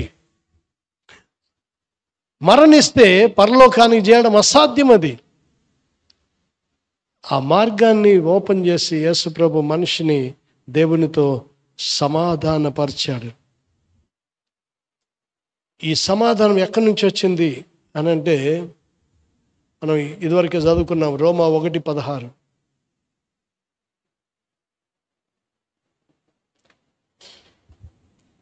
రోమా 1:16. సువార్తను గురించి నేను సిగ్గుపడవాడను కాను, ఏలైనగా నమ్ము ప్రతి వానికి, మొదటి యూదునికి గ్రీసు దేశస్తునికి కూడా రక్షణ కలుగు చేయుటకు అది దేవుని శక్తి అయి ఉన్నది. సిలువలో ఏం జరిగింది? సిలువలో ఏం జరిగిందంటే సిలువలో సువార్త విడుదలైంది. సిలువలో సువార్త విడుదలైంది. సువార్తలో దేవుని శక్తి. సువార్త అంటే ఏమిటి? అది దేవుని శక్తి.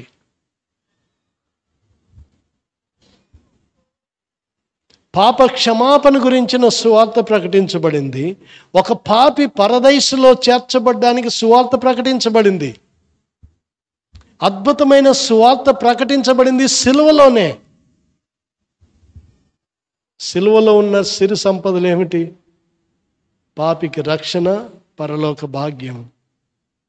2 సువార్తలో ప్రకటించబడ్డాయి. కాబట్టి సువార్తలో దేవుని శక్తి ఉంది. అసలు సువార్త అంటే ఏమిటి? సువార్త అంటే ఏమిటి? సువార్త అంటే సిలువను గూర్చిన వార్త. సిలువ లేకపోతే సువార్త ఉందా? లేదు. సిలువ లేని సువార్త అంటూ ఏమీ లేదు. అది వేరొక వార్త, లేకపోతే దుర్వార్త, లేకపోతే లోకవార్త. అంతేగాని అది సువార్త ఎన్నడు కాదు. కాబట్టి ప్రియమైన వాళ్ళరా, రోమీలకు రాసిన పత్రిక మనం ముగిస్తున్నాను. రోమీలకు రాసిన పత్రిక ఏం నేర్పిస్తుంది అని అంటే, సిలువ మన నీతి కొరకై పునాది వేయబడింది సిలువలోనే. యేసు ప్రభు యొక్క విధేయతలో మన నీతి సంపూర్ణమయ్యింది సిలువలోనే. అలాగే ఆ సిలువలోనే దేవుని ఉగ్రత తీసివేయబడింది. ఆ సిలువలోనే మన శిక్ష తీసివేయబడింది. ఆ సిలువలోనే మన యొక్క పాపములు తీసివేయబడ్డాయి. ఆ సిలువలోనే మనము దేవునితో సమాధాన స్థితిలోకి వచ్చాం. అన్నిటినీ ముగింపులోకి వస్తూ రోమీలకు రాసిన పత్రిక 7వ అధ్యాయం 4వ వచనం. రోమా 7:4.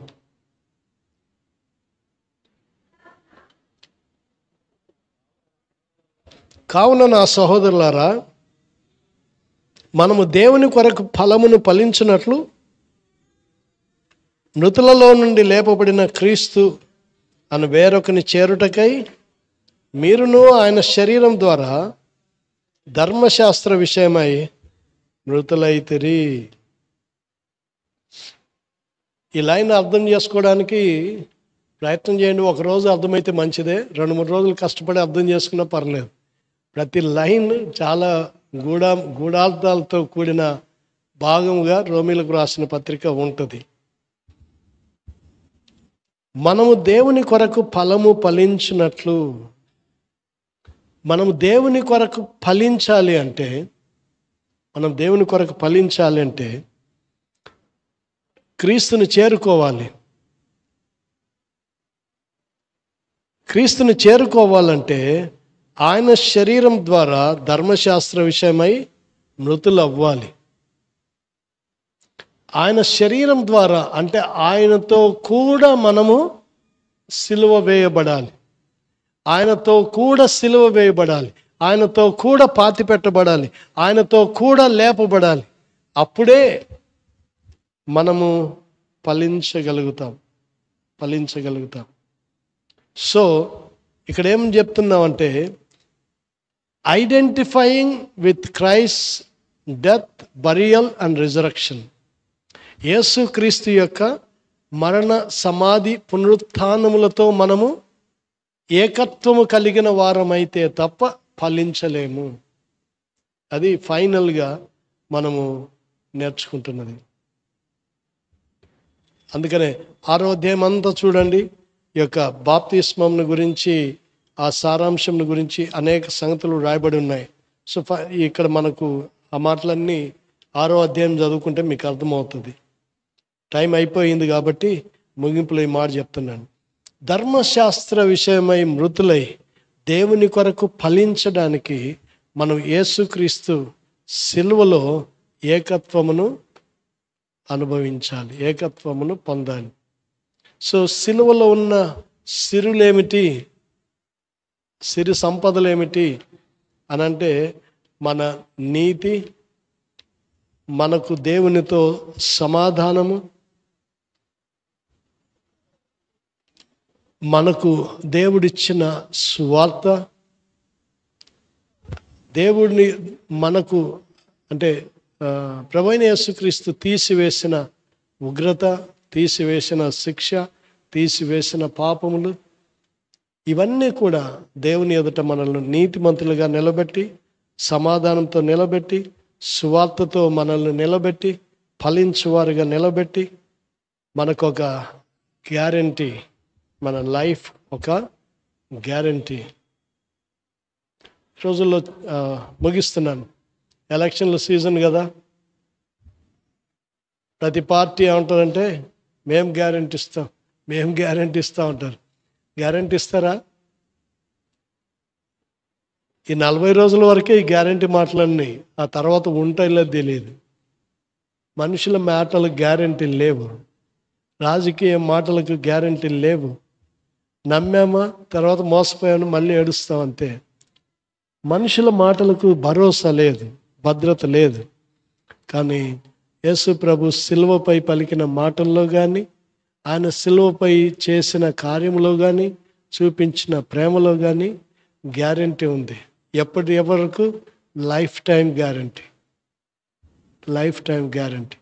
నమ్మిన వారు ఎవరు నష్టపోరు, నమ్మని వారే నిత్య నాశనానికి వెళ్తారు. కాబట్టి నమ్మిన వారు ఆయన సిలువలో ఉన్న సిరి సంపదలను బట్టి వాటిలో ఆనందించి, ఆ భద్రతలో మనం ముందుకు సాగాలి. ఈ ఐశ్వర్యాన్ని పోగొట్టుకోరాదు. పదే పదే దీన్ని స్మరిస్తూ ఉంటే ఎంత సంతోషం వేస్తుందో. ప్రార్థన చేసుకున్నాం, తల వంచండి.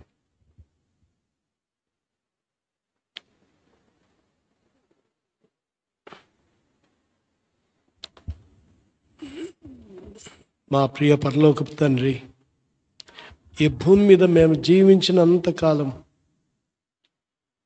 ఎవరు మాకు గ్యారంటీని ఇవ్వలేరు, మా బ్రతుకు గ్యారంటీ ఇవ్వలేరు, మా భవిష్యత్తుకు గ్యారంటీ ఇవ్వలేరు, మా ఆయుష్కాలానికి గ్యారంటీ ఇవ్వలేరు, మా నిత్యత్వానికి గ్యారంటీ ఇవ్వలేరు. అన్నీ చేయగలిగిన వాడు ఒక్కడే, ఆయనే ప్రభు అయిన యేసుక్రీస్తు. ఆయన యందు విశ్వాస మూలంగా మా పాపములు క్షమించబడతాయి, మా శిక్ష తీసివేయబడుతుంది. మా మీద ఉన్న దేవుని ఉగ్రత తొలగించబడుతుంది. దేవునితో సమాధాన స్థితిలోకి వస్తాం. మాకు ఒక అద్భుతమైన సువార్త దొరికింది. దానివల్ల మేము రక్షించబడ్డాం, నీతిమంతులుగా ఉన్నాం, దేవునితో సమాధాన స్థితిలోకి వచ్చాం. ఈ ఐశ్వర్యం ఎంత గొప్పది!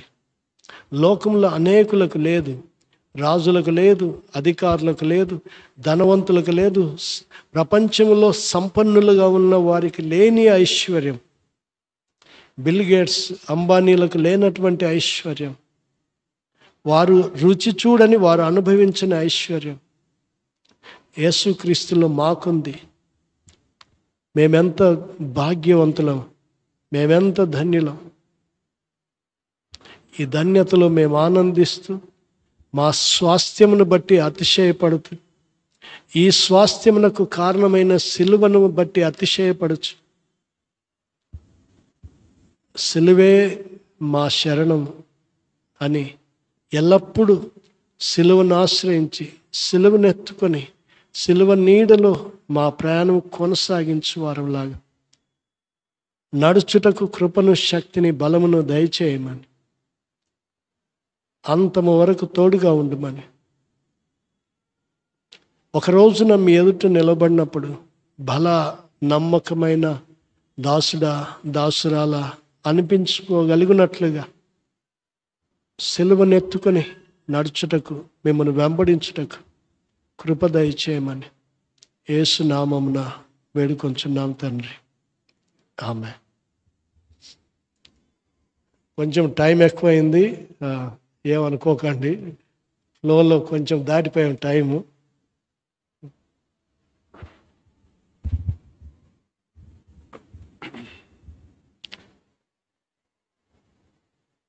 శ్రేష్టమైన సంగతులను తెలియజేస్తూ అద్భుతమైన దైవ సందేశాన్ని అందించినటువంటి పాస్టర్ గారికి వందనాలు తెలియజేస్తూ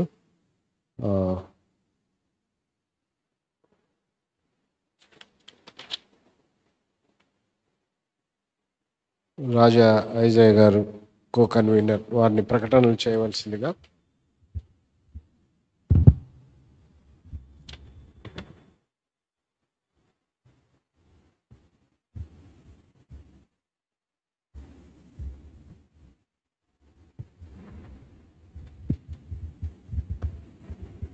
క్రీస్తునందు ప్రియమైన వారలారా, ఈరోజు మనము 25వ రోజు కూడా సక్సెస్ఫుల్గా కంప్లీట్ చేసుకున్నాము. కనుక థ్యాంక్స్ టు గాడ్.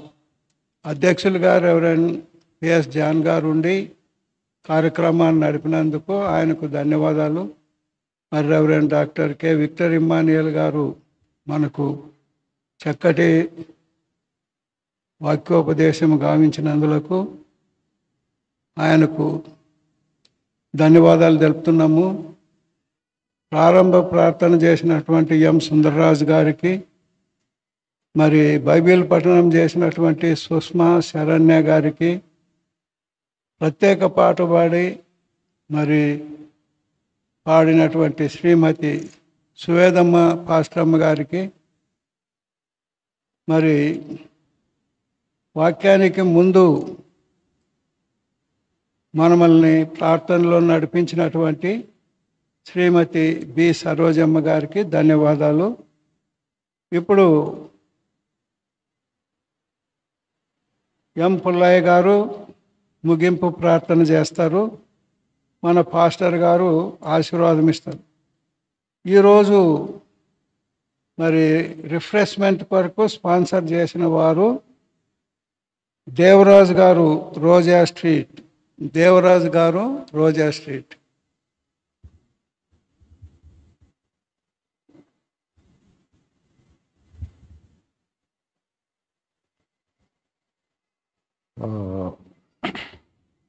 ఇప్పటికే చాలా టైం అయిపోయింది. మనము ముగింపు ప్రార్థన ఆశీర్వాదము వెళ్ళబోయే ముందు కీర్తి మాదిరి గారు ఏదో చెప్పాలని ఆశిస్తున్నారు. వారు త్వరగా క్లుప్తంగా చెప్పాలని ఆశిస్తున్నారు.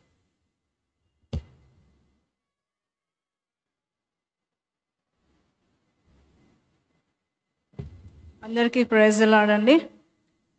నేను ఎందుకు మాట్లాడాలి అనుకుంటున్నానంటే, ఇన్ని రోజుల్లో బెంగళూరులో ఉన్నా, ఈరోజు మార్నింగే వచ్చినాను. ఎందుకంటే హైదరాబాద్లో నాకు స్కాన్ ఉంది. మీరు యాజ్ యూజువల్గా మీరు నా కోసం ప్రతిరోజు ప్రార్థన చేస్తున్నారు.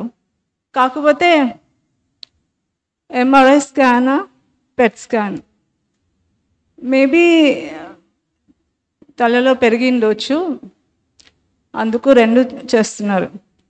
ఈరోజు నేను బయలుదేరాల, పాపని తీసుకుని వెళ్తున్నాను.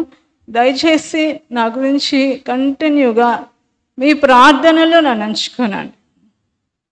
ముఖ్యంగా ఉదయకాలమున చర్చిలో సన్నిధిలో ప్రార్థనలు చేస్తూ ఉంటారు. ఆ ప్రార్థనలు ఇంతవరకు నన్ను నడిపించింది. ఇక మీదట కూడా నేను నడవాలి. Thank you so much.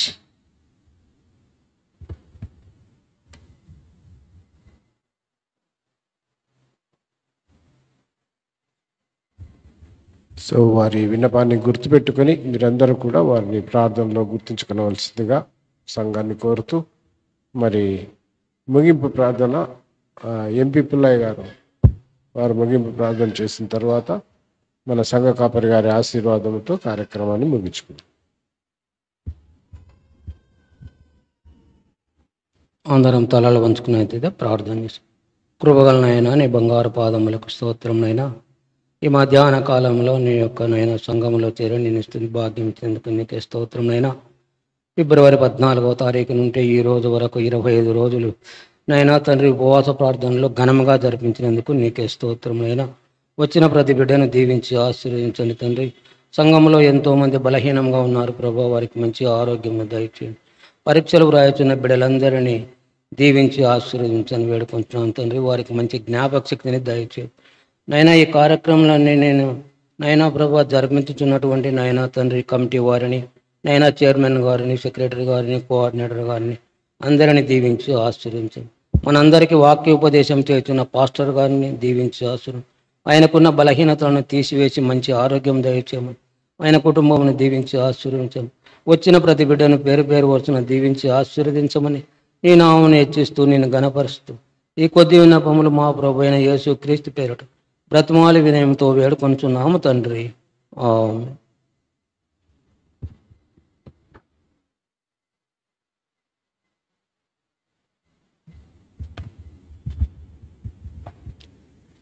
పరమతండ్రి అయిన దేవుని ప్రేమయు, ప్రభైన యేసుక్రీస్తు కృపయు, పరిశుద్ధాత్మని అన్యోన్య సహవాసం చేరి ప్రభుని ఆరాధించి ఆయన వాక్యమును పొందిన మనకందరికీ, ఈ సహవాసమును ప్రేమించి రిఫ్రెష్మెంట్ స్పాన్సర్ చేసిన ఎం దేవరాజు గారి కుటుంబానికి, కీజ్ మాధురి యొక్క సంపూర్ణ స్వస్థత, సంపూర్ణ ఆరోగ్యముతో తన భవిష్యత్ అంతట్లో ప్రభు కొరకు సాక్షిగా నిలబట్టకు కావలసిన శక్తిని, కృపను పొందుటకు త్రియేక దేవుని సకల దీవెన ఆశీర్వాదం మనకందరికీ సదాకాలం తోడై ఉండును గాక. ఆమేన్. అందరికి వందనాలండి. కూడికి ముగిసింది. ఎవరికైనా ఏమైనా ప్రేయర్ రిక్వెస్ట్ ఉంటే చెప్పండి. అలాగే బాప్తిస్మాల కొరకు మీ కుటుంబాలు ఎవరైనా సిద్ధపడేవారు ఉంటే ముందుగానే సిద్ధపరచండి. సమయం దగ్గరగా ఉంది కాబట్టి గుడ్ ఫ్రైడే రోజు బాప్తిస్మాలు ఇవ్వబడతాయి. కాబట్టి సిద్ధపడేవారు ఉంటే ముందుగానే తెలియజేయాల్సిందిగా, లేకపోతే మీ కుటుంబ సభ్యులు, మీ ఇరుగు పొరుగు వారు, తెలిసిన వారు ఉంటే సిద్ధపరచాల్సిందిగా కూడా ముందుగానే కోరుతూ ఉన్నాం.